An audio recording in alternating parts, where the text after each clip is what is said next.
Hello everyone, welcome to Study Tube. क्या हाल चाल, कैसे आप सभी। आशा करता हूं आप सभी अच्छे होंगे और स्वागत करता हूं मैं आप सभी का एक बार फिर से आपकी यूट्यूब चैनल पे। कार्बन एवं उसके यौगिक चैप्टर का ये पार्ट 2 है। पार्ट 1 में हम लोगों ने 50 प्रश्नों को कवर किया था। ये पार्ट 2 है, इसमें हम लोग 63 प्रश्नों को कवर करेंगे। यानी कि इस पूरे चैप्टर में हम लोग 113 प्रश्नों को कवर करेंगे और इन 113 प्रश्नों के साथ ही ये पूरा चैप्टर आपका अच्छे से रिवाइज हो जाएगा। एनसीईआरटी एग्जाम्पलर के सारे एमसीक्यूज भी हम लोग इसमें कवर कर लेंगे। अगर आपने पार्ट 1 नहीं देखा है तो पहले आप पार्ट 1 देखिए, उसके बाद आइए पार्ट 2 पर। तो क्वेश्चन नंबर 50 के बाद आगे बढ़ते हैं। एल्कोहल को कार्बोक्सिलिक अम्ल में बदलने के लिए कौन से पदार्थ प्रयोग किए जाते हैं। देखो, कार्बन यौगिक के कुछ रासायनिक गुणधर्म आपको पढ़ने हैं, जिसमें 4 रासायनिक गुणधर्मों को आपको पढ़ने हैं। जो पहला रासायनिक गुणधर्म है वो है दहन अभिक्रिया, जिसके ऊपर हम लोगों ने प्रश्न पार्ट 1 में देखा था। उसके बाद है ऑक्सीकरण, उसके बाद है ऑक्सीकरण के बाद है संकलन अभिक्रिया और उसके बाद है प्रतिस्थापन अभिक्रिया। तो ये 4 अभिक्रियाओं के बारे में आपको जो है पढ़नी है इस चैप्टर के अंदर। कार्बन यौगिक के बारे में दहन अभिक्रिया, ऑक्सीकरण है, संकलन है और प्रतिस्थापन है। तो यहां पर सवाल है, एल्कोहल को कार्बोक्सिलिक अम्ल में बदलने के लिए कौन से पदार्थ प्रयोग किए जाते हैं। तो यहां पर ऑक्सीकरण अभिक्रिया होती है। ऑक्सीकरण अभिक्रिया होती है, ये ध्यान में रखिएगा कि आपके पास एल्कोहल है, आपके पास एल्कोहल है, इसे आप कन्वर्ट करेंगे किसमें, कार्बोक्सिलिक एसिड में, कार्बोक्सिलिक एसिड में। इसके लिए आप लेते हैं क्षारीय पोटेशियम परमैंगनेट या फिर अम्लीकृत पोटेशियम डाइक्रोमेट। ठीक, ये आपको ध्यान में रखना है, ये आपको ध्यान में रखना है। और आपको पता है कि एल्कोहल एक पूरे फैमिली का नाम है, कार्बोक्सिलिक एसिड पूरे एक फैमिली का नाम है। आंसर हमारा बी हो जाएगा। ये अपने आप में ऑक्सीकरण अभिक्रिया है। यहां पर आप देख लो, एल्कोहल हम लोगों ने एथेनॉल लिया है भाई, मेथनॉल, एथेनॉल, प्रोपेनॉल, ये सब क्या है, एल्कोहल ही है। तो हम लोगों ने एल्कोहल के रूप में यहां पर एथेनॉल लिया है और ये एथेनॉल जो है कन्वर्ट हो गया है एथेनोइक एसिड में। ये क्या है, एथेनोइक एसिड है, जो कि अपने आप में क्या है, कार्बोक्सिलिक एसिड का ही दूसरा मेंबर है। एथेनोइक एसिड कार्बोक्सिलिक एसिड का दूसरा मेंबर है। जो मेथनोइक एसिड होता है, फॉर्मिक एसिड होता है, ये कार्बोक्सिलिक एसिड का पहला मेंबर होता है। तो ये अपने आप में क्या है, एथेनॉल, एथेनॉल जो कि अपने आप में एक एल्कोहल है। और ये है एथेनोइक एसिड, ये है एथेनोइक एसिड, इसी को हम लोग एसिटिक एसिड बोलते हैं। ये है एथेनोइक एसिड, ये अपने आप में कार्बोक्सिलिक एसिड है। तो एथेनॉल कन्वर्ट हो गया एथेनोइक एसिड में, यानी कि एल्कोहल कन्वर्ट हो गया एसिड में, है ना। एसिड का मतलब यहां पर कार्बोक्सिलिक एसिड है। तो इसके लिए लिया गया है क्षारीय पोटेशियम परमैंगनेट। ये याद रखिएगा, क्षारीय पोटेशियम परमैंगनेट, यानी पोटेशियम परमैंगनेट के साथ कोई क्षार है, KMnO4। या फिर आप क्या कर सकते हो, यानी इसे आप हीट करो क्षारीय पोटेशियम परमैंगनेट के साथ, या फिर आप क्या करो, इसे हीट करो आप जो अम्लीकृत पोटेशियम डाइक्रोमेट है K2Cr2O7 उसके साथ। ये दोनों क्या है, ये दोनों है ऑक्सीकारक। ये दोनों जो है पोटेशियम परमैंगनेट और पोटेशियम डाइक्रोमेट, ये सब क्या है, ऑक्सीकारक है। ऑक्सीकारक है बोले तो ऑक्सीडाइजिंग एजेंट है, ऑक्सीडाइजिंग एजेंट है। ठीक है, ऑक्सीडाइजिंग एजेंट है जो ऑक्सीडाइज कर देता है इस एथेनॉल को एथेनोइक एसिड में।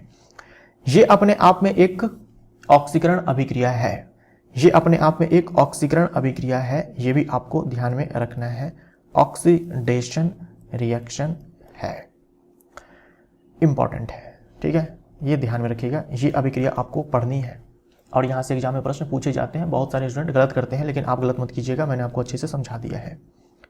राइट, आगे बढ़ते हैं।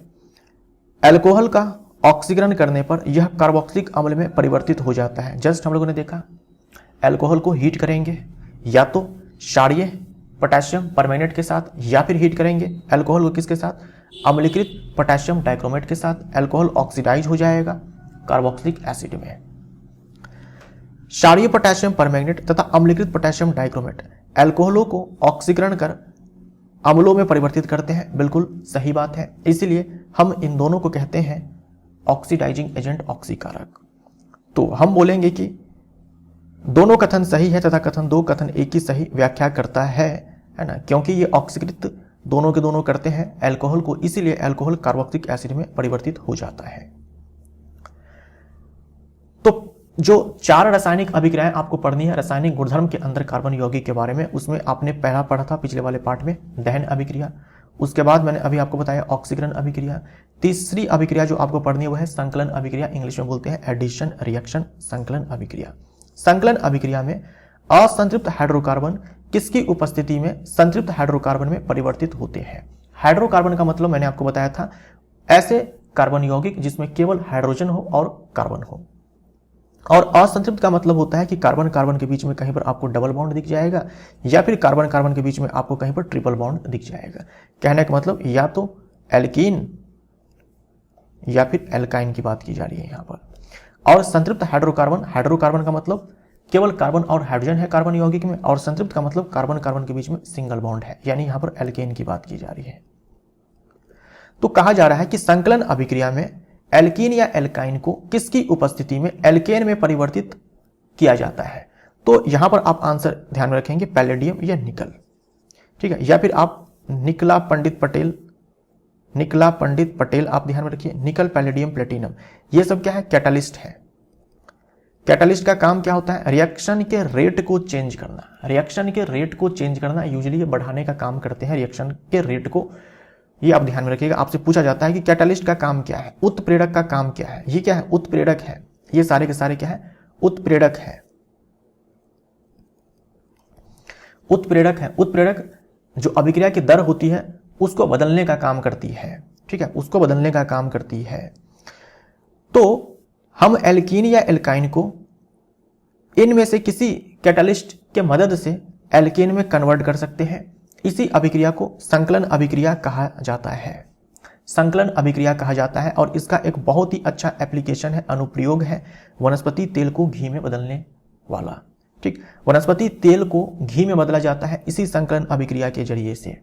इसी संकलन अभिक्रिया के जरिए से जो ये वनस्पति तेल होता है इसमें कार्बन की लंबी श्रृंखला होती है जिसमें कार्बन कार्बन के बीच में डबल बॉन्ड होता है, फिर इसको कन्वर्ट कर दिया जाता है वनस्पति घी में। घी में कार्बन कार्बन के बीच में सिंगल बॉन्ड होता है, और यहां पर लिया जाता है कैटालिस्ट निकल, पैलेडियम प्लेटिनम भी लिया जा सकता है, ठीक। तो ये अपने आप में संकलन अभिक्रिया है, और इसे हम लोग एक स्पेशल नाम देते हैं इस वाले केस में हाइड्रोजनीकरण, हाइड्रोजिनेशन, क्योंकि हाइड्रोजन को ऐड किया जाता है, ठीक है, हाइड्रोजन को ऐड किया जाता है। एक सिंपल मैं लेकर के आपको यहां पर दिखाता हूं, जैसे मान लो कि यहां पर CH2 डबल बॉन्ड CH2 है, ठीक। अब देखो यहां पर CH3 में कन्वर्ट हो गया, मतलब यहां पर CC डबल बॉन्ड है और यहां पर देखो CC सिंगल बॉन्ड है। तो ध्यान से देखो दोनों कार्बन पर एक एक हाइड्रोजन आकर के जुड़ा है। यहां पर कैटालिस्ट लिया जाता है निकल, निकल भी हो सकता है, पैलेडियम भी हो सकता है, प्लेटिनम भी हो सकता है, कुछ भी हो सकता है। तो यहां पर ध्यान से देखिए आप कि यहां पर दो हाइड्रोजन, यहां पर एक एक हाइड्रोजन दोनों कार्बन के ऊपर बढ़ चुका है। हम बोल सकते हैं कि हाइड्रोजन को जोड़ा गया है, हाइड्रोजन का एडिशन हुआ है, हाइड्रोजन का एडिशन हुआ है, हाइड्रोजन का क्या हुआ है एडिशन हुआ है। तो हाइड्रोजन प्लस एडिशन, हाइड्रोजिनेशन, हम इसे क्या बोलते हैं हाइड्रोजिनेशन, यानी कि हाइड्रोजन का एडिशन हुआ है। तो ये भी अपने आप में क्या है संकलन अभिक्रिया है। ये जो हाइड्रोजनीकरण है ये एक विशेष नाम दिया गया है संकलन अभिक्रिया को, संकलन अभिक्रिया को इस वाले केस में। तो आपसे पूछा जाता है वनस्पति तेल से, वनस्पति तेल को घी में बदलने के लिए कौन सी अभिक्रिया की जाती है, तो हाइड्रोजनीकरण बोलेंगे, जो कि अपने आप में एक टाइप है, बोल सकते हो टाइप है, या फिर एक स्पेशल नाम है संकलन अभिक्रिया की। तो ये अपने आप में एडिशन रिएक्शन है, एडिशन रिएक्शन यानी कि संकलन अभिक्रिया, ठीक है, संकलन अभिक्रिया। तो वनस्पति तेल को घी में बदलने के लिए हाइड्रोजनीकरण करवाया जाता है, जो कि एक एडिशन रिएक्शन ही है, एक प्रकार का एडिशन रिएक्शन ही है। और यहाँ पर कैटालिस्ट के तौर पर निकला पंडित पटेल, निकल पैलेडियम प्लेटिनम में से किसी एक का इस्तेमाल किया जा सकता है। वनस्पति तेलों में कार्बन श्रृंखलाएं कैसी होती है, मैंने अभी आपको बताया कि जो वनस्पति तेल है इसमें कार्बन कार्बन के बीच में डबल बॉन्ड होता है, और जो घी है इसमें कार्बन कार्बन के बीच में सिंगल बॉन्ड होता है। तो वनस्पति तेल में कार्बन श्रृंखलाएं कैसी होती है, तो हम बोलेंगे लंबी असंतृप्त श्रृंखलाएं, बी हमारा राइट आंसर हो जाएगा। ये वनस्पति तेल है, वनस्पति तेल या फिर वनस्पति वसा आप बोल सकते हो। लेकिन जो जंतु वसा है, एनिमल फैट्स जो होते हैं, या फिर जो घी होता है, घी हम लोगों ने वनस्पति तेल से घी बनाया था, तो कार्बन कार्बन के बीच में सिंगल बॉन्ड हो गया था, राइट। तो जो घी है या फिर जो जंतु वसा है, इसमें कार्बन श्रृंखलाएं कैसी होती है, तो आप बोलेंगे संतृप्त। ठीक, संतृप्त। ये सब पूछा जाता है, ये सब पूछा जाता है, और हमारे बॉडी के लिए अनहेल्दी होता है ये जंतु वसा या फिर ये घी। ठीक, वनस्पति तेल का हम लोग इस्तेमाल करते हैं ना, खाने पीने में आजकल ज्यादा करते हैं।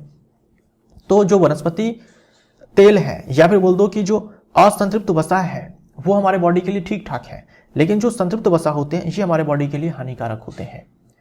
इसीलिए हम लोग घी का इस्तेमाल जो है, वनस्पति घी का इस्तेमाल जो है नहीं के बराबर करते हैं, वनस्पति तेल का इस्तेमाल करते हैं। प्रतिस्थापन अभिक्रिया किस प्रकार के हाइड्रोकार्बन में पाई जाती है? प्रतिस्थापन अभिक्रिया किस प्रकार के हाइड्रोकार्बन में पाई जाती है? तो 4 प्रकार की अभिक्रियाएं आपको पढ़नी है कार्बन यौगिक के बारे में। दहन अभिक्रिया, ऑक्सीकरण अभिक्रिया, संकलन अभिक्रिया, और जो चौथी अभिक्रिया वो है प्रतिस्थापन अभिक्रिया, सब्स्टिट्यूशन रिएक्शन। तो ये जो प्रतिस्थापन अभिक्रिया है ये पाई जाती है संतृप्त हाइड्रोकार्बन में। संतृप्त हाइड्रोकार्बन बोले तो एल्केन में। वैसे तो एल्केन जो है बहुत कम रिएक्टिव है, वैसे तो अल्केन बहुत कम रिएक्टिव है, लेकिन सनलाइट के प्रेजेंस में क्लोरीन के साथ ये एल्केन जो है अभिक्रिया करता है, और यहाँ पर अभिक्रिया जो होती है इसे हम लोग प्रतिस्थापन अभिक्रिया बोलते हैं। प्रतिस्थापन मतलब किसी का स्थान लिया जाएगा। प्रतिस्थापन अभिक्रिया में क्या होता है कि एक ही प्रकार का परमाणु या फिर परमाणुओं का समूह अन्य का स्थान लेता है। प्रतिस्थापन अभिक्रिया का ही एक उदाहरण यह है, मीथेन और क्लोरीन के बीच प्रतिस्थापन अभिक्रिया किस स्थिति में होती है? वैसे तो मीथेन अपने आप में एल्केन है, एल्केन रिएक्टिव ज्यादा नहीं होते हैं, लेकिन सनलाइट के प्रेजेंस में क्लोरीन के साथ अभिक्रिया इसकी हो जाती है, प्रतिस्थापन अभिक्रिया होती है सूर्य के प्रकाश की उपस्थिति में। यहां पर आप देख लो, हमने मीथेन लिया है और क्लोरीन के साथ इसकी अभिक्रिया कराई जा रही है। यहां पर एच म्यू का मतलब है सनलाइट, ठीक है, एच म्यू का मतलब सनलाइट है ना, लाइट एनर्जी यहां पर दी जा रही है। तो आप ध्यान से यहां पर देखो, एक क्लोरीन ने एक हाइड्रोजन को प्रतिस्थापित किया है। पहले यहां पर 4 हाइड्रोजन था यहां पर, अब यहां पर 3 ही है। तो एक क्लोरीन ने एक हाइड्रोजन को प्रतिस्थापित किया है। ऐसे ही क्या करेंगे, अगर हम ज्यादा अमाउंट में क्लोरीन लेंगे तो एक एक करके सारे हाइड्रोजन जो है प्रतिस्थापित हो जाएंगे। ये जो मीथेन है इस पे जो 4 हाइड्रोजन है, एक एक करके सारे के सारे हाइड्रोजन प्रतिस्थापित हो जाएंगे और अंत में जो है मिलेगा CCl4, है ना। सारे हाइड्रोजन को क्लोरीन ने प्रतिस्थापित कर दिया है बारी बारी से। यह है कार्बन टेट्राक्लोराइड, और CHCl3 इसी को हम लोग क्लोरोफॉर्म बोलते हैं, क्लोरोफॉर्म। तो ये अपने आप में प्रतिस्थापन अभिक्रिया है, ठीक, जो सनलाइट के प्रेजेंस में होती है।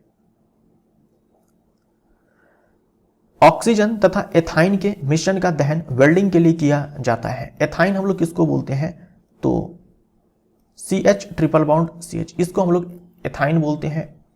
जो एल्काइन हाइड्रोकार्बन है उसका पहला मेंबर है, इसी को हम लोग एसिटाइलिन भी बोलते हैं, सामान्य नाम एसिटाइलिन है। अब देखो, जो ये डबल बॉन्ड वाले होते हैं हाइड्रोकार्बन या फिर जो ट्रिपल बॉन्ड वाले होते हैं, आपने पढ़ा था दहन अभिक्रिया में कि जब हम इनको जलाते हैं तो ये पीली ज्वाला के साथ जलते हैं, काला धुआं उत्पन्न होता है। क्यों? क्योंकि इनका कंप्लीट कंबशन नहीं हो पाता है, पूर्ण दहन नहीं हो पाता है, क्योंकि ये बॉन्ड जो होते हैं थोड़े मजबूत होते हैं। तो इनको तोड़ने के लिए जो है ज्यादा ऑक्सीजन, भरपूर मात्रा में ऑक्सीजन चाहिए होती है, उतनी ऑक्सीजन मिल नहीं पाती है, तो पीली ज्वाला जो है उत्पन्न होती है, काला धुआं उत्पन्न होता है। तो कहा जा रहा है कि वेल्डिंग के लिए हम लोग क्या करते हैं कि इसी एसिटाइलिन का इस्तेमाल करते हैं, दहनशील है ये, लेकिन हम लोग ऑक्सीजन मिला करके करते हैं। यानी ये जो गैस है एसिटाइलिन, जो गैस है अपने आप में, इसमें ऑक्सीजन को मिक्स किया जाता है, प्योर ऑक्सीजन को मिक्स किया जाता है, प्योर ऑक्सीजन को। कारण ये है कि अगर हम इसको जलाएंगे वायु में, तो वायु में ऑक्सीजन तो 21% है, वायु में ऑक्सीजन 21% है, और ये 21% काफी नहीं है इसके पूर्ण दहन के लिए। तो उतनी ज्वाला उत्पन्न नहीं होगी, ज्वाला में ताप जो है, तापमान जो है ज्वाला की उतनी नहीं होने वाली है। हम क्या करते हैं कि प्योर ऑक्सीजन का इस्तेमाल करते हैं, 100% ऑक्सीजन मिलाते हैं। एयर मिलाएंगे तो उसमें 21% ही ऑक्सीजन है, 100% एयर में से 21% ही ऑक्सीजन है। हम प्योर ऑक्सीजन का इस्तेमाल करेंगे, इस एसिटाइलिन गैस के साथ उसको मिक्स करेंगे, तब जाकर के हम जलाएंगे। उससे क्या होगा, इसका पूर्ण दहन होगा, क्योंकि ऑक्सीजन ऑक्सीडाइज करने का काम करेगा। दहन अभिक्रिया क्या है, ऑक्सीकरण अभिक्रिया ही है। तो पूर्ण दहन हो, पूर्ण ऑक्सीकरण हो, इसके लिए हम प्योर ऑक्सीजन का इस्तेमाल करते हैं, ताकि ऑक्सीजन की कमी ना हो ऑक्सीकरण में, ठीक।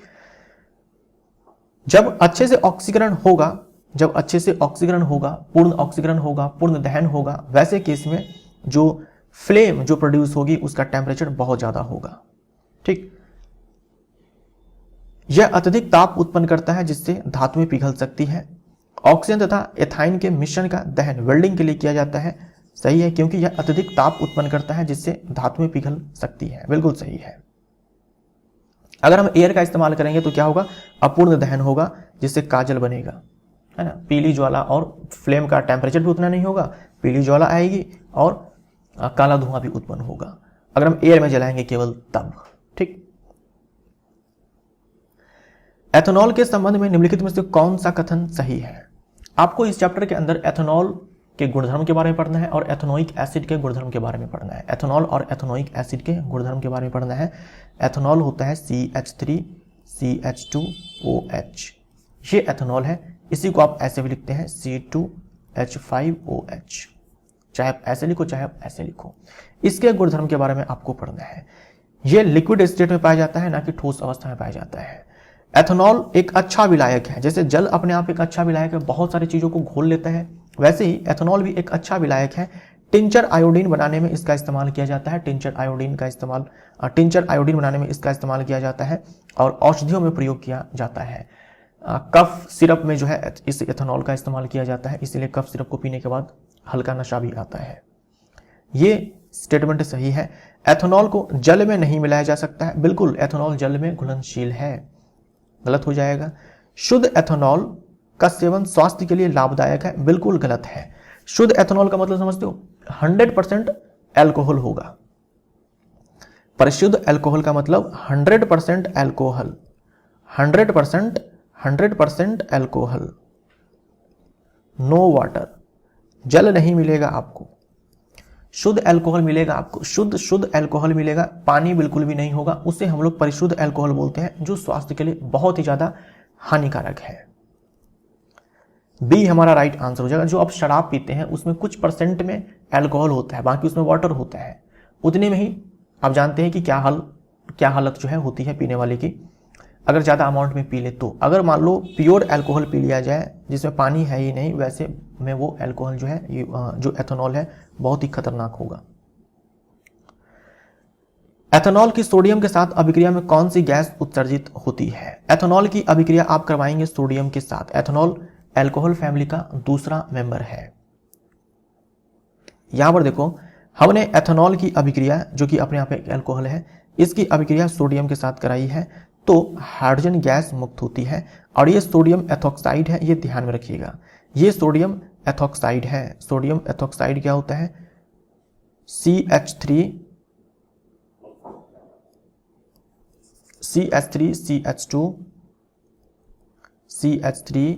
CH3ONA, ये सोडियम एथॉक्साइड है। ठीक, सोडियम एथॉक्साइड है। ये फॉर्मूला जो है आपको ध्यान में रखनी है। और यहां पर हाइड्रोजन गैस मुक्त होती है, ये आपको ध्यान में रखनी है। एथेनॉल की सोडियम के साथ अभिक्रिया में कौन सी गैस उत्सर्जित होती है? ये एथेनॉल है, ये ध्यान में रखिएगा, अम्ल नहीं है, अल्कोहल है। ये अम्ल नहीं है, अल्कोहल है, अलग यौगिक है ये। तो एथेनॉल की अभिक्रिया हम सोडियम के साथ करवाते हैं तो हाइड्रोजन गैस मुक्त होती है और सोडियम एथॉक्साइड बनता है। एथेनॉल को 443 केल्विन तापमान पर सांद्र सल्फ्यूरिक अम्ल के साथ गर्म करने पर क्या बनता है? यहां पर देखो, हम क्या करेंगे कि एथेनॉल लेंगे, उसमें थोड़ा सा सांद्र सल्फ्यूरिक अम्ल मिला देंगे और उसको हीट करेंगे। ऐसे केस में क्या होगा, ये एथेनॉल देख लो कन्वर्ट हो जाएगा किसमें? एथीन में। ये एथीन है, यानी जो एल्कीन फैमिली है उसका दूसरा मेंबर है। तो एथीन हमारा राइट आंसर हो जाएगा। यानी इस वाले अभिक्रिया में आप क्या देख रहे हो? इस वाले अभिक्रिया में आप ये देख रहे हो कि अल्कोहल को कन्वर्ट किया गया है एल्कीन में। अल्कोहल को कन्वर्ट किया गया है एल्कीन में, हीट किया गया है। यहां पर कंसंट्रेटेड H2SO4 लिया गया है। ठीक है, और ये क्या है? हॉट है, गर्म है। तो अल्कोहल को एल्कीन में कन्वर्ट किया गया है। ठीक, डबल बॉन्ड यहां पर नहीं है, यहां पर डबल बॉन्ड है। अल्कोहल को एल्कीन में कन्वर्ट किया गया है। कैसे किया गया है? हीट किया गया है सांद्र H2SO4 के साथ हीट किया गया है सांद्र H2SO4 के साथ, यानी अल्कोहल होता है उसमें थोड़ा H2SO4 मिला देते हैं और उसको हीट करते हैं, वो अल्कोहल एल्कीन में कन्वर्ट हो जाता है। ऑक्सीजन का त्याग हुआ है यहाँ पर, ये रिडक्शन अभिक्रिया है आप बोल सकते हो। तो बी हमारा यहाँ पर राइट आंसर हो जाएगा। कथन 1 है, गन्ने के रस से किण्वन प्रक्रिया द्वारा एथेनॉल तैयार किया जाता है। एथेनॉल तैयार किया जाता है, C2H5OH तैयार किया जाता है, जो गन्ने का रस होता है उसका करवाया जाता है फर्मेंटेशन और वहां से बनता है एथेनॉल। इस एथेनॉल को मिक्स किया जाता है पेट्रोल के साथ। क्यों मिक्स किया जाता है? ताकि ये पेट्रोल अच्छे से जले। ये एथेनॉल जो है ऑक्सीजन प्रोवाइड करता है, ऑक्सीजन प्रोवाइड करता है इस पेट्रोल को, ताकि पूर्ण रूप से ऑक्सीकरण हो, पूर्ण रूप से दहन हो, है ना। अगर ऑक्सीजन की कमी हो जाएगी तो पेट्रोल अच्छे से नहीं जलेगा, उसका पूर्ण दहन नहीं होगा। पूर्ण दहन नहीं होगा तो काला धुआं उत्पन्न होगा, अजले कार्बन के कण बनेंगे, कार्बन मोनोऑक्साइड गैस प्रोड्यूस हो सकती है जो कि जहरीली गैस है। अगर अच्छे से हाइड्रोकार्बन का दहन होगा, पेट्रोल मिक्सचर ऑफ हाइड्रोकार्बन है, अच्छे से हाइड्रोकार्बन का दहन होगा, पूर्ण रूप से दहन होगा, सारे कार्बन जलेंगे, अच्छे से जलेंगे, वैसे कि इसमें कार्बन डाइऑक्साइड गैस मुक्त होगी, जल उत्पन्न होगा। ठीक, तो एथेनॉल को पेट्रोल में मिलाकर एक स्वच्छ ईंधन के रूप में प्रयोग किया जाता है। ए हमारा राइट आंसर हो जाएगा। एथेनोइक अम्ल के संबंध में निम्नलिखित में से कौन सा कथन सही है? एथेनोइक अम्ल किसको बोलते हैं? एथेनोइक अम्ल होता है CH3COOH। यह एथेनोइक अम्ल, इसी को एसिटिक अम्ल बोलते हैं, इसी को हम लोग एसिटिक एसिड बोलते हैं, एसिटिक अम्ल बोलते हैं, राइट। एथेनोइक अम्ल के संबंध में निम्नलिखित में से कौन सा कथन सही है? इसे सामान्यतः हाइड्रोक्लोरिक अम्ल कहा जाता है, गलत हो जाएगा। इसे सामान्यतः एसिटिक अम्ल कहा जाता है, एसिटिक एसिड कहा जाता है। इसका 3 से 4% विलयन सिरका कहलाता है और अचार परिरक्षक के रूप में प्रयोग किया जाता है। बिल्कुल सही है, बी हमारा राइट आंसर हो जाएगा। अगर आपने मान लीजिए आपने पानी ले लिया, मान लीजिए 96 ml और इसमें आपने मिला दिया इस एसिटिक एसिड को मिला दिया 4 ml। अब ये जो पूरा आपको विलयन मिलेगा इसी को हम लोग सिरका बोलते हैं, इसी को हम लोग क्या बोलेंगे? सिरका बोलेंगे। इस सिरके का इस्तेमाल जो है अचार को जो है खराब होने से बचाने के लिए किया जाता है। तो 3 से 4% विलयन सिरका कहलाता है। इसका मतलब क्या हुआ कि आपके पास 96-97 ml पानी है, उसमें 3 से 4 ml मिलाया हुआ है इस एथेनोइक अम्ल को। इसका गलनांक 273 केल्विन होता है, गलत हो जाएगा, 290 केल्विन होता है। इसका जो गलनांक है ये 290 केल्विन होता है, 90 केल्विन होता है, कम है गलनांक इसका, इसीलिए ठंड के टाइम में ये अक्सर जम जाया करता है। यह एक क्षार है, नहीं ये अम्ल है। शुद्ध एथेनोइक अम्ल का गलनांक 290 केल्विन होता है। ठंडी जलवायु में इसके जम जाने के कारण इसे ग्लेशियल एसिटिक एसिड कहा जाता है, ग्लेशियल एसिटिक अम्ल कहा जाता है। ये सब आपको ध्यान में रखना है। जो प्योर एथेनॉल है, प्योर एथेनोइक एसिड है जिसमें पानी बिल्कुल भी नहीं है, उसका गलनांक 290 केल्विन है। ठंड के टाइम में ये जम जाता है, इसीलिए हम इसे ग्लेशियल एसिटिक अम्ल भी कहते हैं। एथेनोइक अम्ल एक खनिज अम्ल है, जो कि कहना गलत हो जाएगा। ये सही है, ये सही है, ये गलत है। खनिज अम्ल किसको बोलते हैं? अकार्बनिक अम्ल को बोलते हैं, जैसे कि HCl है, जैसे कि H2SO4 है, जैसे कि HNO3 है, जैसे कि कार्बोनिक एसिड है। ये सारे आपके खनिज अम्ल होते हैं। ये क्या है? ये एथेनोइक अम्ल क्या है? अपने आप में कार्बनिक अम्ल है ना, कार्बनिक अम्ल है, ऑर्गेनिक एसिड है, खनिज एसिड नहीं है। कार्बोक्सिलिक अम्ल समूह वाले यौगिक अम्लीय प्रकृति के होते हैं, बिल्कुल सही है। नाम में ही अम्ल है तो अम्लीय प्रकृति के होते हैं। जो कार्बोक्सिलिक एसिड होते हैं वो एसिडिक नेचर के होते हैं। तो नीचे दिए गए कोड का प्रयोग करके सही उत्तर चुनिए। सही उत्तर के लिए हम 1 बोलेंगे, 2 बोलेंगे, 4 बोलेंगे। केवल 1, 2, 4 सही है, बी हमारा राइट आंसर। एस्टरीकरण अभिक्रिया में एथेनोइक अम्ल किसके साथ अभिक्रिया करता है? एस्टरीफिकेशन। एस्टरीकरण अभिक्रिया को हम लोग इंग्लिश में एस्टरीफिकेशन रिएक्शन बोलते हैं। एस्टरीफिकेशन में क्या होता है? हमारे पास अल्कोहल होता है और हमारे पास होता है एसिड, कार्बोक्सिलिक एसिड।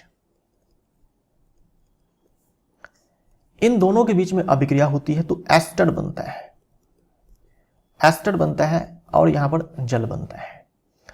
देखो, अल्कोहल और कार्बोक्सिलिक एसिड के बीच में अभिक्रिया होती है, जल बाहर निकलता है और एस्टर बनता है। तो एस्टर के बनने की प्रक्रिया को हम लोग एस्टरीकरण अभिक्रिया बोलते हैं। एस्टर की बनने की प्रक्रिया को हम लोग एस्टरीकरण अभिक्रिया बोलते हैं, इंग्लिश में एस्टरीफिकेशन बोलते हैं।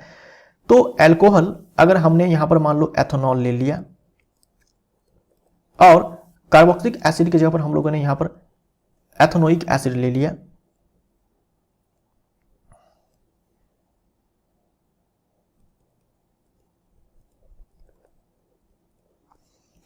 तो यहां पर बन जाएगा एस्टर और बनेगा यहां पर जल,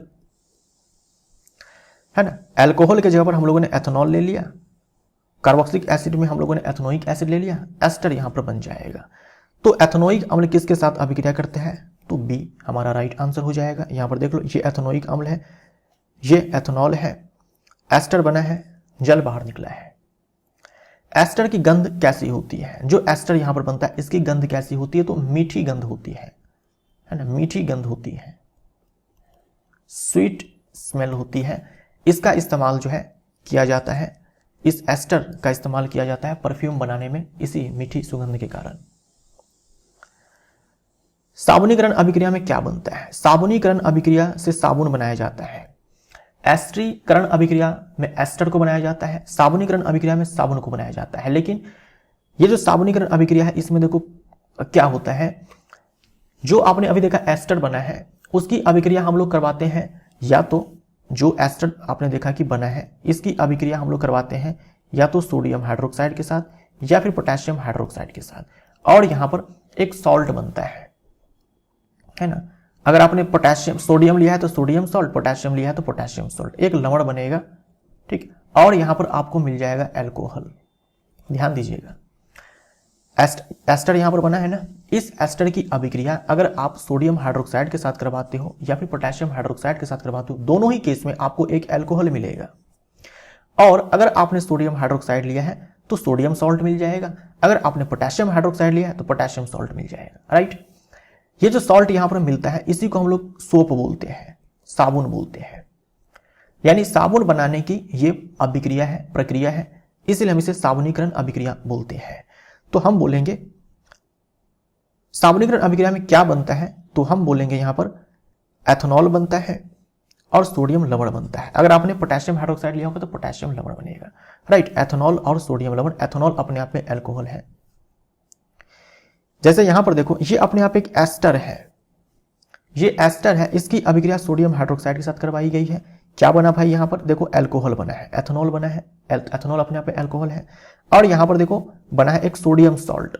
अगर आप यहां पर पोटेशियम हाइड्रोक्साइड लेते हैं तो यहां पर एथेनॉल ही बनता, लेकिन यहां पर क्या बनता, CH3CO, ये बनता है, पोटेशियम सॉल्ट बनता। तो यही साबुन कहलाता है।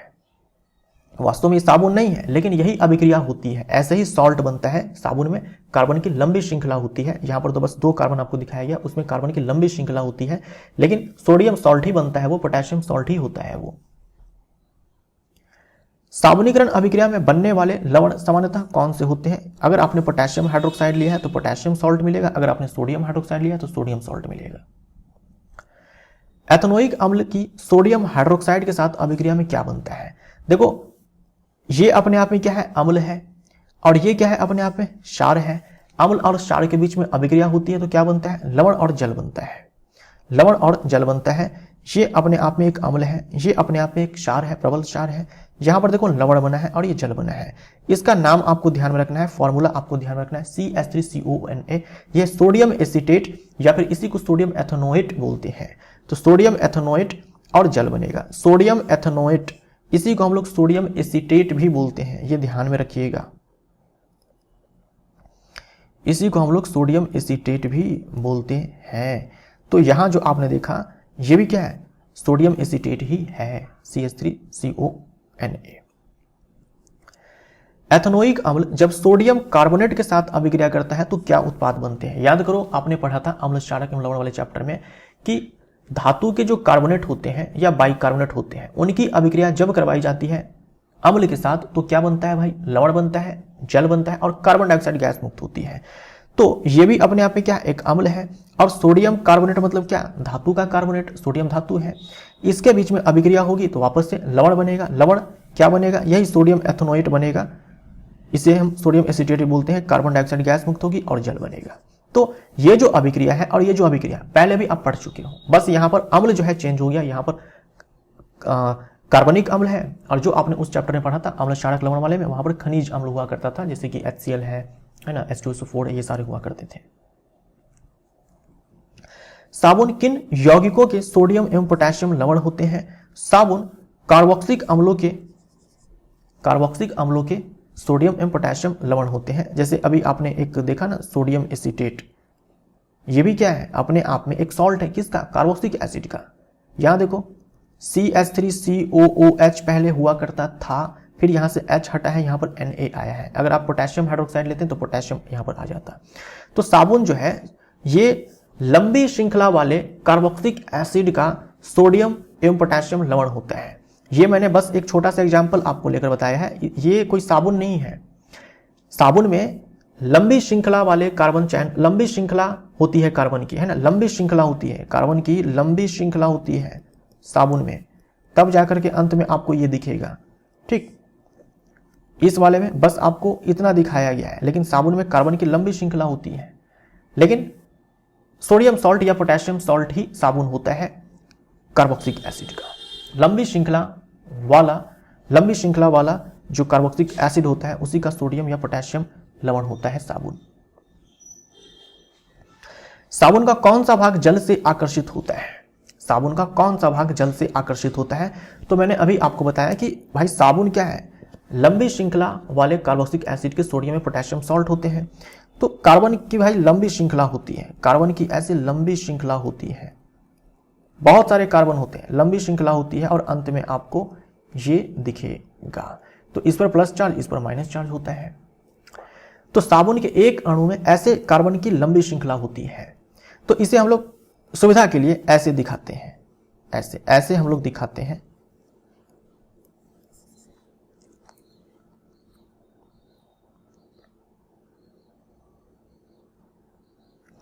ऐसे दिखाते हैं, ये माइनस चार्ज यहां दिखाएंगे और ये हमारा सोडियम प्लस हो जाएगा, और ये लंबी श्रृंखला है। इतने पार्ट को जो है, इतने पार्ट को आपको ऐसे बॉल बनाकर दिखाया गया है, और ये सोडियम प्लस है, और ये जो आपको दिखाया गया ये आपको पूंछ के रूप में दिखाया गया है। तो इसे हम लोग हेड बोलते हैं, सिर बोलते हैं, और इसे हम लोग टेल बोलते हैं, पूंछ बोलते हैं। ध्यान से देखो, पूंछ में क्या है, कार्बन की लंबी श्रृंखला है, ठीक, और हेड के ऊपर क्या है, माइनस चार्ज है।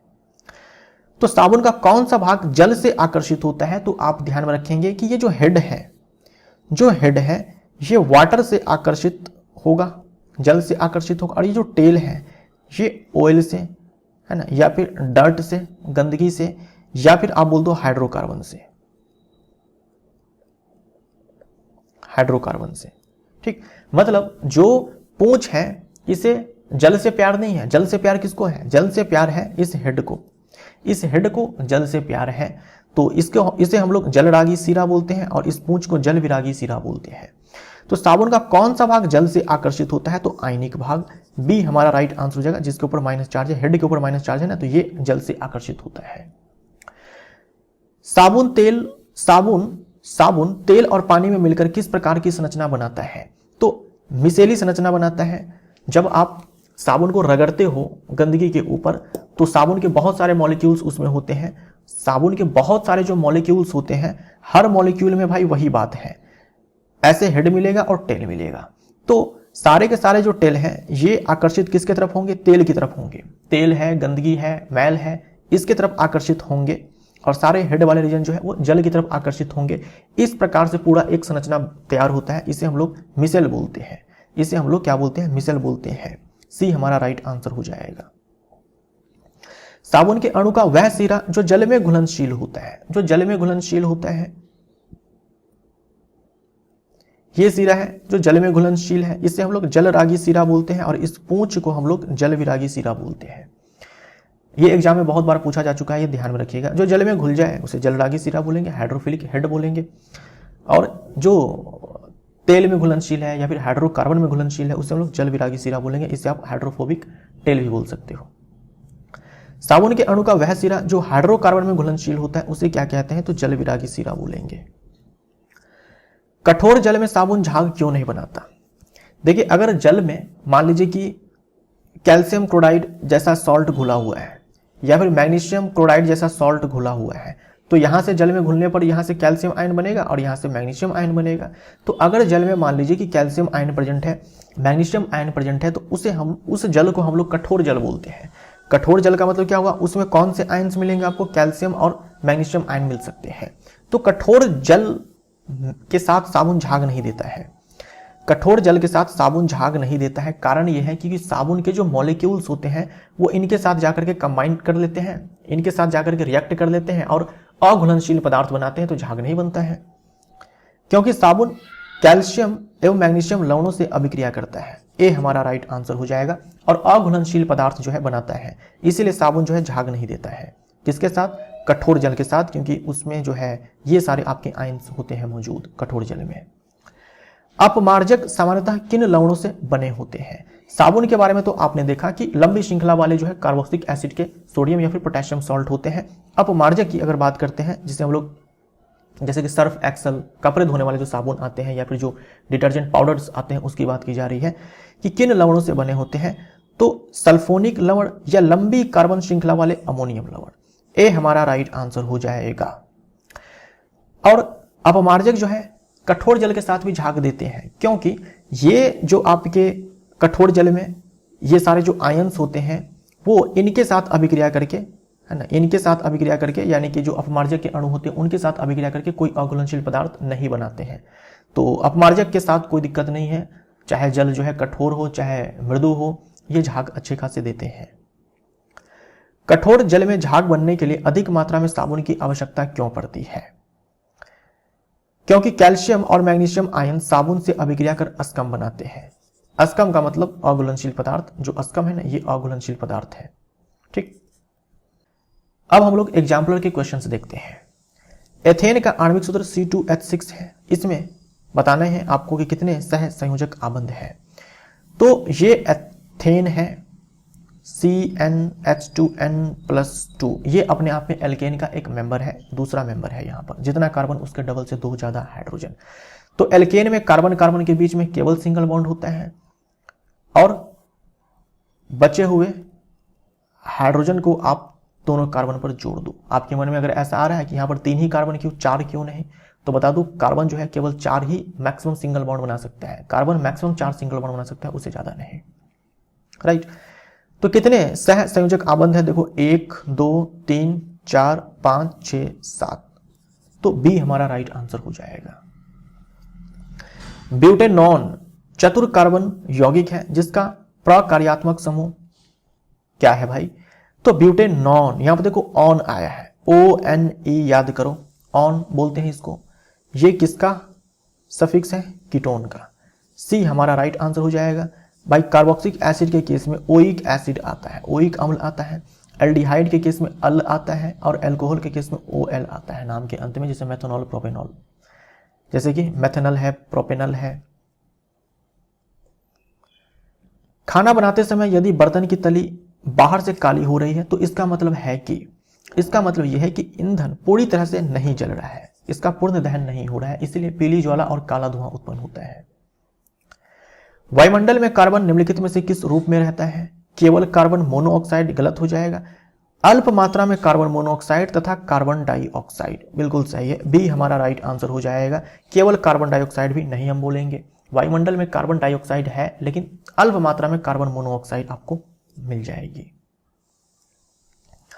निम्नलिखित में से कौन सा कथन सामान्यतः कार्बन यौगिकों के लिए सही है। ये विद्युत के उत्तम चालक होते हैं, गलत हो जाएगा। जो कार्बन यौगिक होते हैं सह संयोजक यौगिक होते हैं, जो विद्युत के अच्छे चालक नहीं होते, कुचालक होते हैं।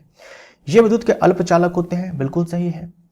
इनके अणुओं के मध्य प्रबल आकर्षण बल होते हैं, गलत हो जाएगा। कार्बन यौगिक जो है सह संयोजक यौगिक है, सह संयोजक यौगिक है।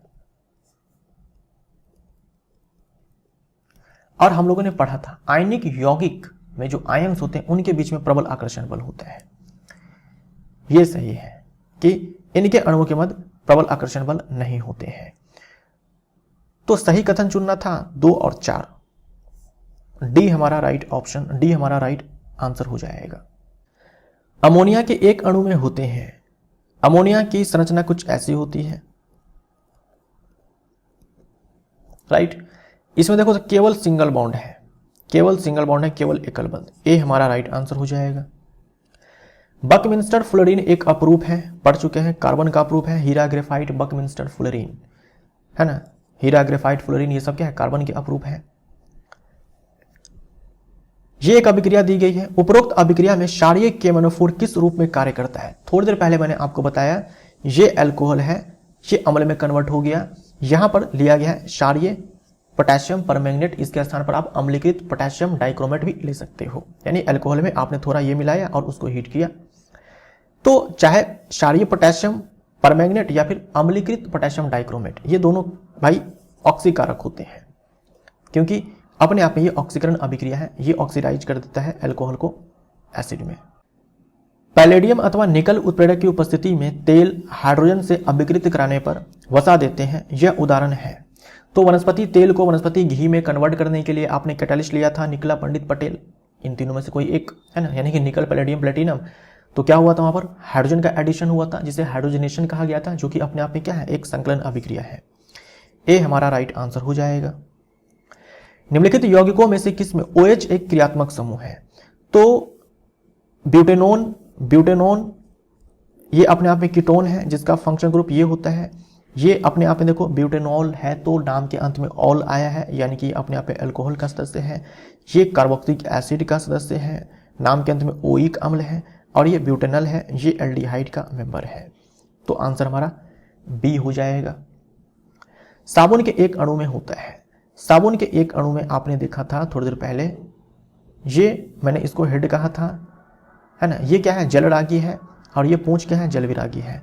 तो जल रागी शीर्ष तथा जल रागी शीर्ष तथा जल विरागी पूंछ, ये हमारा राइट आंसर हो जाएगा। जल रागी शीर्ष तथा जल विरागी पूंछ। Hydrophilic head, hydrophobic tell. Nitrogen के इलेक्ट्रॉन बिंदु सूत्र का निम्नलिखित में से सही प्रदर्शन कौन सा है। तो ये नाइट्रोजन अणु है, नाइट्रोजन अणु में नाइट्रोजन एटम्स के बीच ट्रिपल बॉन्ड होता है। ट्रिपल बॉन्ड कब बनता है, जब 3-3 इलेक्ट्रॉनों की साझेदारी होती है, 3-3 इलेक्ट्रॉनों की साझेदारी होती है। और नाइट्रोजन के बाह्यतम कोश में भाई 5 इलेक्ट्रॉन होते हैं, नाइट्रोजन के बाह्यतम कोश में 5 इलेक्ट्रॉन होते हैं।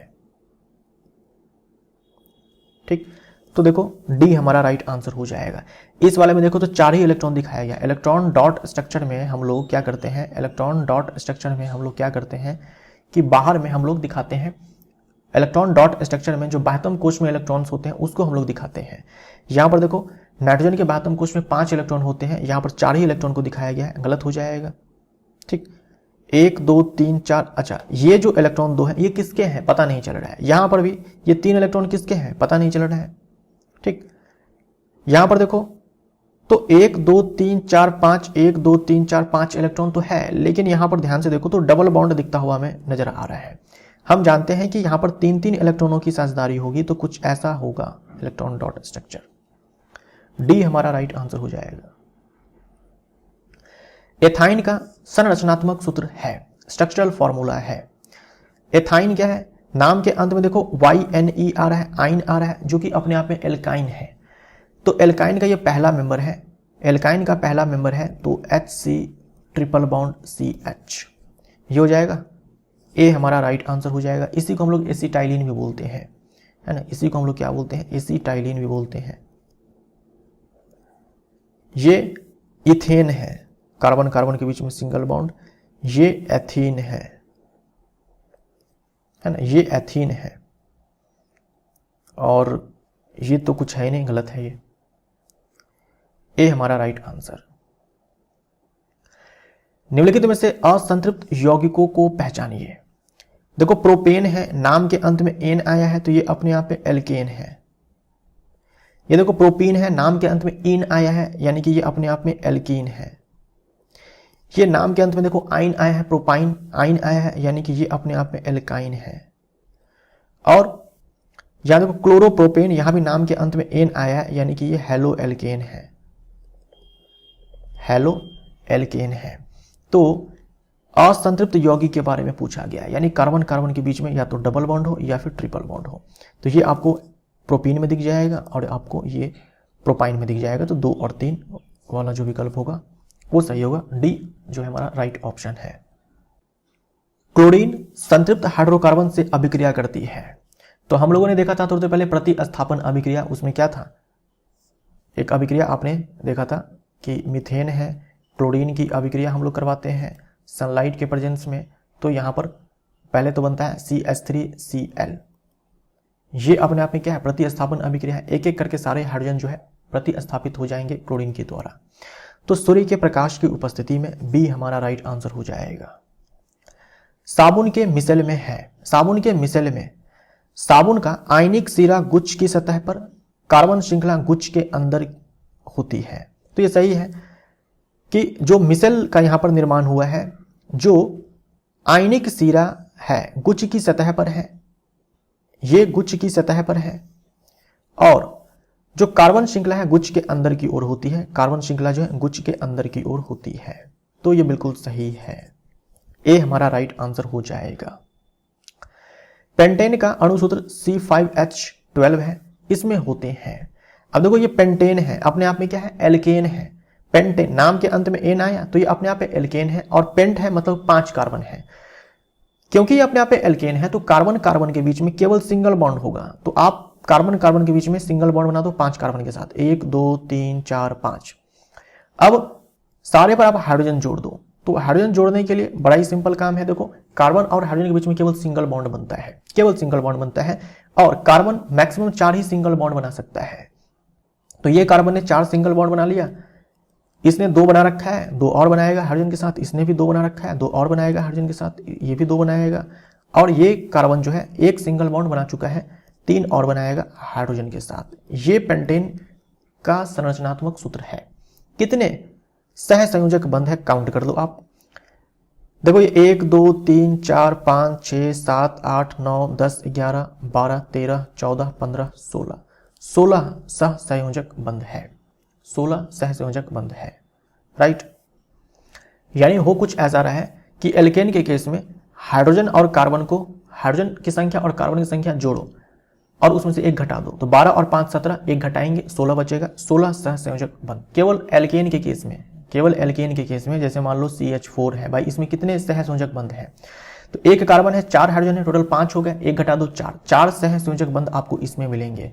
जैसे एल्केन का दूसरा मेंबर है C2H6, ये है अपने आप में इथेन, इसमें कितने सह संयोजक आबंध है, तो क्या करेंगे, कार्बन कितने हैं, हाइड्रोजन कितने हैं, दोनों को जोड़ दो, 2 और 6 8 हो जाएगा, 1 घटा दो 7 हो जाएगा, तो इसमें 7 सह संयोजक आबंध होंगे।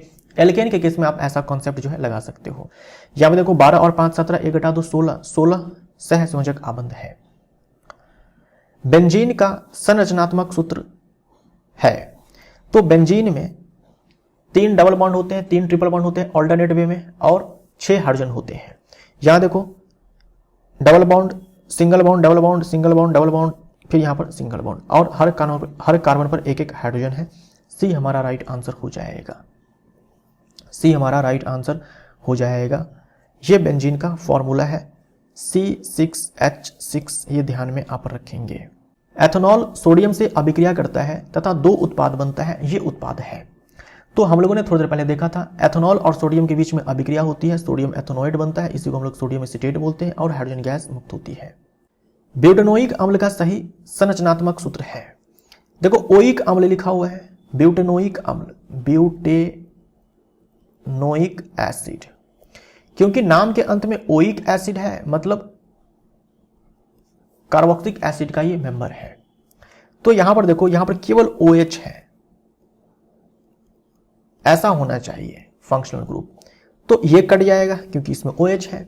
उसके बाद देखो ब्यूटेनोइक एसिड ये कैसे बना है भाई, ब्यूटेन था पहले, फिर यहां से ब्यूटेन था पहले, वहां से ब्यूटेनोइक एसिड आया है। तो एक तो आपको ये समझ में आ रहा है कि ब्यूट है यहां पर, मतलब 4 कार्बन है। जैसे पहला स्टेप तो आपने ये देखा कि भाई फंक्शनल ग्रुप आपने चेक कर लिया कि किसमें फंक्शनल ग्रुप क्या है। एक दूसरा स्टेप यहां पर ये उठाएंगे आप, एक ऑप्शन कट गया इस वाले से, दूसरा ऑप्शन आप यहां पर ये उठाएंगे, यहां पर ब्यूट लिखा हुआ है मतलब कि 4 कार्बन है, ठीक 4 कार्बन है। यहां देखो 1 2 3 4 कार्बन है, इसको छोड़ देंगे, 1 2 3 4 5 कार्बन है, इसको आप काट देंगे, 4 ही कार्बन मैक्सिमम होने चाहिए।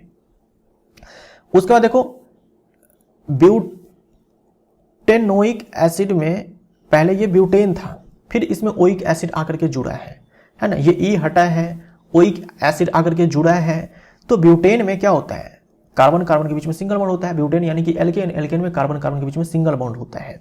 यहां पर डबल बॉन्ड दिखाया गया है, तो इसको उड़ा दो आप। ठीक, तो कितने ऑप्शन कट गए हमारे, 3 ऑप्शन कट गए। डी हमारा राइट आंसर हो जाएगा। 1 2 3 4 कार्बन है, ये फंक्शनल ग्रुप हो गया, और कहीं पर भी डबल बॉन्ड नहीं है, यहां पर डबल बॉन्ड था, इस कारण से ये कटा था। समझे आप? तो 3 हम लोगों ने रास्ते यहां पर चूज किए हैं ऑप्शंस को छांटने के लिए। पहला तो हम लोगों ने फंक्शनल ग्रुप चेक कर लिया, दूसरा देखा ब्यूट लिखा हुआ है तो कितने कार्बन है, 4 कार्बन होने चाहिए, इस हिसाब से एक ऑप्शन को डिलीट किया। उसके बाद देखा कि भाई ब्यूटेनोइक एसिड का मतलब क्या, ब्यूटेन प्लस ओइक एसिड था, ब्यूटेन से ई हटा था, उसमें आकर के ओइक एसिड आया था, पहले ये ब्यूटेन था। ब्यूटेन मतलब कार्बन कार्बन के बीच में केवल सिंगल बॉन्ड, क्योंकि ब्यूटेन जो है अपने आप में एल्केन का मेंबर है, संतृप्त हाइड्रोकार्बन है। तो इस हिसाब से जो है ये ए भी कट जाता है। डी हमारा राइट आंसर। सिरका एक विलयन है, तो एनसीईआरटी बुक में 3 से 4% एसिटिक एसिड का जो विलयन है उसको सिरका कहा है। यहां पर आप ध्यान में रखेंगे ये ऑप्शन दोनों ही आते हैं। इसका मतलब क्या हुआ कि आपने 92 से 95 ml पानी लिया है और इसमें डाल दिया हुआ है 5 से 8 ml एसिटिक एसिड CH3COH। जो आपको यहां पर मिश्रण मिलेगा उसी को हम लोग सिरका बोलेंगे, राइट। एनसीईआरटी बुक में क्या रखा है, 3 से 4% एसिटिक एसिड का जो विलयन उसे सिरका कहेंगे। तो दोनों ध्यान में रखना है आपको, 5 से 8% भी एग्जाम में आता है, 3 से 4% भी आता है। कार्बोक्सिलिक अम्लों की तुलना में खनिज अम्ल प्रबल होते हैं, क्योंकि पहले भी मैं आपको बता चुका हूं कि जो खनिज अम्ल होते हैं पूर्ण रूप से आयनीकृत हो जाते हैं। खनिज अम्ल पूर्ण आयनित होते हैं, गलत हो जाएगा, हाँ सही हो जाएगा। खनिज अम्ल जो है पूर्ण रूप से आयनित होते हैं। कार्बोक्सिलिक अम्ल पूर्ण आयनित होते हैं, नहीं। खनिज अम्ल आंशिक आयनित होते हैं, गलत हो जाएगा। कार्बोक्सिलिक अम्ल आंशिक आयनित होते हैं, मतलब मैंने आपको बता रखा है ना कि अगर आप 100 डालेंगे खनिज, 100 मॉलिक्यूल अगर आप खनिज अम्ल का डालते हैं तो 100 टूट सकते हैं आयंस में। लेकिन जो कार्बोक्सिलिक एसिड होते हैं जो कि अपने आप में कार्बनिक अम्ल होते हैं, कार्बनिक अम्ल का पूर्ण आयनीकरण नहीं होता है। अगर आप 100 मॉलिक्यूल्स डालेंगे उसमें से 20-30 है जो आयंस में टूटेंगे, बाकी नहीं टूटेंगे। यानी 20-30 ही मॉलिक्यूल्स होंगे जो टूटकर H+ देंगे, तो इसका अम्लीय प्रभाव आपको कम दिखेगा। खनिज अम्ल जो है 100 आपने डाला तो आपको 100 H+ मिल जाएंगे, तो इसका अम्लीय प्रभाव ज्यादा आपको देखने को मिलेगा। ठीक है, तो ये सही है, 1 और 4 ए हमारा राइट आंसर। कार्बन अपने 4 सहसंयोजी इलेक्ट्रॉन के द्वारा 4 एकल संयोजी परमाणु जैसे हाइड्रोजन के साथ साझे से 4 सहसंयोजक बंध बनाता है। 4 बंधों के निर्माण के उपरांत कार्बन किसका इलेक्ट्रॉनिक विन्यास प्राप्त करता है? भाई कार्बन के बाह्यतम कोश में 4 इलेक्ट्रॉन होते हैं, कार्बन का इलेक्ट्रॉनिक विन्यास 2,4 होता है, तो 4 इलेक्ट्रॉन के साथ साझेदारी करता है, तो इसका इलेक्ट्रॉनिक विन्यास कुछ ये बनता है। ये किसके जैसा है? ये है नियोन जैसा, है ना, नियोन जैसा। तो बी हमारा राइट आंसर हो जाएगा। जल के अणु की सही इलेक्ट्रॉन बिंदु संरचना है,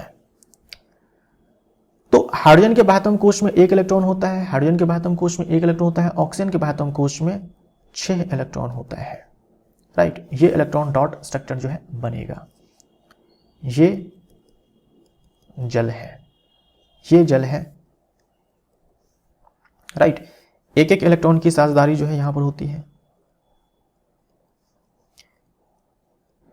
ऑक्सीजन के बाह्यतम कोश में 6 इलेक्ट्रॉन होते हैं, तो 6 इलेक्ट्रॉन आपको दिखना चाहिए, और हाइड्रोजन के बाह्यतम कोश में एक ही इलेक्ट्रॉन होता है। तो यहां पर सी ऑप्शन जो है हमारा सही हो जाएगा। निम्नलिखित में से कौन सा सीधी श्रृंखला हाइड्रोकार्बन नहीं है? यानी कार्बन का स्ट्रेट चैन आपको दिखना चाहिए, ब्रांच नहीं होना चाहिए, है ना, ब्रांच नहीं होना चाहिए। तो देखो ये सीधी श्रृंखला हाइड्रोकार्बन नहीं है, सीधी श्रृंखला हाइड्रोकार्बन नहीं है, तो हमारा आंसर यहां पर क्या हो जाएगा? हमारा आंसर यहां पर डी हो जाएगा। ठीक है, डी हमारा आंसर हो जाएगा। देखो ये यहां पर नीचे आपको लटका कर दिखाया गया है, आप चाहो तो इसको यहां से हटा करके यहां पर ऐसे जोड़ सकते हो, बात एक ही है, कोई दिक्कत नहीं है ना। बस आपको ये गुमराह किया गया है इसको नीचे दिखा करके। ये सीधी श्रृंखला है, ये सीधी श्रृंखला है, ये सीधी श्रृंखला है। यहां पर भी देखो, इसको आप चाहो तो यहां पर CH3 ऐसे लिख सकते हो, और इसको जो है यहां पर सीधा करके लिख सकते हो। यहां पर भी आपको बस गुमराह किया गया है ब्रांच जैसा दिखा करके, लेकिन ऐसा है नहीं, ये ब्रांच नहीं है, ठीक। लेकिन डी में देखो आप, यहां पर आप देखो तो एक ही कार्बन पर ये दोनों CH3 जुड़े हुए हैं, तो आप चाहो तो एक को सीधा कर सकते हो, लेकिन दूसरा तो ब्रांच निकल ही जाएगा, दूसरा तो ब्रांच निकल ही जाएगा। ये कुछ ऐसा है, 1 2 3 4, 4 ऐसे कार्बन है और फिर आपको ऐसे दिखाया गया है। तो आप इसको ऐसे लिख सकते हो 1 2 3 4 5, ठीक है। ये वास्तव में ये है जो आपको ऐसे दिखाया गया है। इस वाले कार्बन से 2 कार्बन जुड़ा हुआ है, तो अगर आप ऐसे इसको स्ट्रेट कर देते हो, एक के साथ आपने स्ट्रेट कर दिया ऐसे, तो दूसरा तो आपको ब्रांच के रूप में दिखेगा ही दिखेगा, ठीक है। इसको उठा करके आप यहां पर नहीं लगा सकते हो, क्योंकि इस वाले कार्बन पर 1 2 3 4, ये चौथे नंबर का जो कार्बन है इस पर 2 कार्बन जुड़े हुए हैं, इससे 2 कार्बन जुड़े हुए हैं, तो आपको ये दोनों कार्बन जो है इसी कार्बन पर दिखाने हैं। तो आप एक को स्ट्रेट में ला सकते हो, दूसरा ऑटोमेटिक है कि ब्रांच्ड मिल जाएगा आपको। तो डी हमारा राइट आंसर हो जाएगा। ये शाखित है ना, ये सीधी नहीं है। निम्नलिखित में से कौन से असंतृप्त हाइड्रोकार्बन है? असंतृप्त हाइड्रोकार्बन यानी कि कार्बन कार्बन के बीच में डबल बॉन्ड होना चाहिए या फिर कार्बन कार्बन के बीच में ट्रिपल बॉन्ड होना चाहिए। यहां पर नहीं है तो ये नहीं होगा, ये हो जाएगा। यहां पर नहीं है, ये हो जाएगा। यानी 2 और 4, 2 और 4, सी ऑप्शन जो है हमारा सही है। निम्नलिखित में से कौन एक ही समजातीय श्रेणी से संबंधित नहीं है? CH4 ये अपने आप में क्या है? एल्केन है। एल्केन का सामान्य सूत्र होता है CnH2n+2। जितना कार्बन उसके डबल से 2 ज्यादा हाइड्रोजन इसमें है। यहां पर देखो, जितना कार्बन उसके डबल से 2 ज्यादा हाइड्रोजन है, यानी कि ये भी एल्केन है। जितना कार्बन उसके डबल से 2 ज्यादा हाइड्रोजन है, यानी कि ये भी एल्केन है। तो ये सब एल्केन के सदस्य है, यानी एल्केन समजातीय श्रेणी के ये तीनों के तीनों सदस्य है। लेकिन ये नहीं है, इसमें जितना कार्बन उसका डबल हाइड्रोजन है ये एल्कीन है, ये एल्कीन है। तो ये आंसर नहीं, यही आंसर हो जाएगा। ये तीनों एल्केन समजातीय श्रेणी के सदस्य हैं, लेकिन ये एल्कीन समजातीय श्रेणी का सदस्य है। ये यौगिक है, इसका नाम बताना है आपको। यहां पर देखो CHO फंक्शनल ग्रुप है, ये अपने आप में क्या है? एल्डिहाइड है। एल्डिहाइड है तो नाम के अंत में आपको अल दिखेगा। नाम के अंत में आपको क्या दिखेगा? अल दिखेगा। यहां देखो नाम के अंत में आपको अल दिख रहा है, तो ये हमारा राइट आंसर हो जाएगा। मेथ एथ प्रॉप है ना। ये ओन है ना, ये ओन है, ये तो कीटोन का मेंबर है, ये अल्कोहल का मेंबर है। अच्छा यहां पर देखो, यहां पर भी अल है, ये भी एल्डिहाइड है, ये भी एल्डिहाइड है। अब ए और डी में कौन सही होगा? तो आप कार्बन को काउंट करो। यहां पर प्रोप आया है मतलब कि 4 कार्बन है, यहां पर एथ आया है यानी कि 2 कार्बन है। इसमें कितने कार्बन है? 1 2 3, नहीं प्रोप है मतलब 3 कार्बन है। ब्यूट में 4 कार्बन होता है, 3 कार्बन है। 1 2 3, 3 कार्बन के लिए प्रोप आएगा। तो इस हिसाब से समझ में आ गया कि ये जो ए है एल्डिहाइड, ये सही आंसर है, प्रोपेनल। यहां पर एथ है, एथ मतलब 2 ही कार्बन होगा उसमें। एथ का मतलब क्या हुआ कि 2 ही कार्बन होगा। ये एथेनल है, 2 ही कार्बन होगा। बताना है कि विषम परमाणु इसमें कौन है? तो कार्बन और हाइड्रोजन को छोड़कर जो दूसरे प्रकार के परमाणु होते हैं उसे हम लोग विषम परमाणु बोलते हैं। तो यहां पर ऑक्सीजन है और क्लोरीन है। कितने हैं? क्लोरीन है और ऑक्सीजन है 1 और 4, 1 और 4, यानी कि डी हमारा राइट आंसर हो जाएगा। निम्नलिखित में से कौन सी समीकरण साबुनीकरण अभिक्रिया प्रदर्शित करती है? तो साबुनीकरण अभिक्रिया में आपने देखा था कि एस्टर की अभिक्रिया हम लोगों ने कराया था सोडियम हाइड्रोक्साइड के साथ या फिर पोटेशियम हाइड्रोक्साइड के साथ। बना था एक अल्कोहल और सोडियम सॉल्ट, अगर सोडियम हाइड्रोक्साइड है तो पोटेशियम सॉल्ट, अगर पोटेशियम हाइड्रोक्साइड है तो यहां पर हमारा आंसर क्या हो जाएगा? डी। ये एस्टर है, सोडियम हाइड्रोक्साइड के साथ अभिक्रिया करवाया, यहां पर एक अल्कोहल बना है और ये मिल गया सोडियम सॉल्ट, राइट। एल्काइन समजातीय श्रेणी का प्रथम सदस्य है। एल्काइन समजातीय श्रेणी का प्रथम सदस्य है। तो एल्काइन का जो पहला सदस्य होता है वो होता है ये, सामान्य नाम एसिटाइलिन और IUPAC नाम एथाइन। ए हमारा राइट आंसर हो जाएगा। एल्कीन और एल्काइन दोनों के केस में जो पहला सदस्य होता है वो 2 कार्बन का होता है और 2 कार्बन के लिए एथ आता है। कार्बन के 2 विशिष्ट लक्षण कौन से हैं जिनसे बड़ी संख्या में यौगिक बनते हैं? कार्बन के 2 विशिष्ट लक्षण कौन से हैं जिनसे बड़ी संख्या में यौगिक बनते हैं? बड़ी संख्या में कार्बन के यौगिक बनते हैं क्योंकि कार्बन के पास है चतुःसंयोजकता और कार्बन में पाया जाता है श्रृंखलन गुण, ठीक। ये 2 ऐसे विशिष्ट लक्षण है कार्बन के पास जिनके कारण कार्बन बड़ी संख्या में यौगिक बना पाते हैं। प्रारंभ में कार्बन यौगिकों के निर्माण के बारे में क्या माना जाता था? पहले यह माना जाता था कि जो कार्बनिक ऑर्गेनिक कंपाउंड है है ना, कार्बनिक यौगिक जो है, जो ऑर्गेनिक कंपाउंड है, ये केवल सजीवों के ही अंदर बनता है। पहले ऐसा माना जाता था कि जो ऑर्गेनिक कंपाउंड्स होते हैं, जो कार्बन यौगिक होते हैं, केवल सजीवों के ही अंदर बनते हैं। ठीक, केवल सजीवों में, जीवन शक्ति से बनते हैं, सजीवों में बनते हैं, राइट।